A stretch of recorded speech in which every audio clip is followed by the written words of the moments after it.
On the surface, the current picture regarding homelessness in the UK seems relatively positive, but of course the reality sits much, much deeper.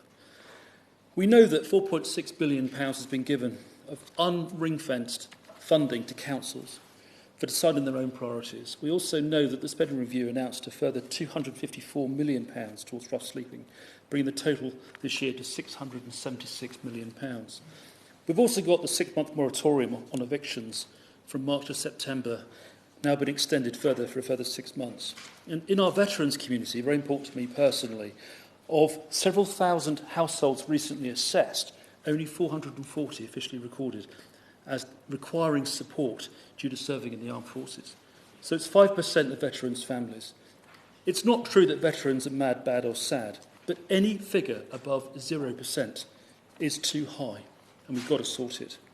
In my constituency of Bracknell, the Rough Sleepers unit, doing a fantastic job, have reduced homelessness from 31 to 12 people since 2019, and the remaining 12 have all been swept up and looked after. The unit aims to have referrals off the streets and into temporary accommodation within 24 hours, so I know that it's possible. And the night shelters in Bracknell are run by an organisation called Pilgrim's Hearts, a fantastic organisation. This year they can't open due to COVID, so it's quite a serious situation for me. They've got a drop-in centre for meals and also daycare that includes a mobile doctor's surgery, so it can be done. But the lived experience for those affected is what really matters here, and this is where I'm going to go for the last minute of my address. We've got to do more, and in my view, it's not just a case of throwing more money at the problem. It's about effecting change through locally focused, effective measures. More affordable housing is needed. We know that, and it must go into the right areas.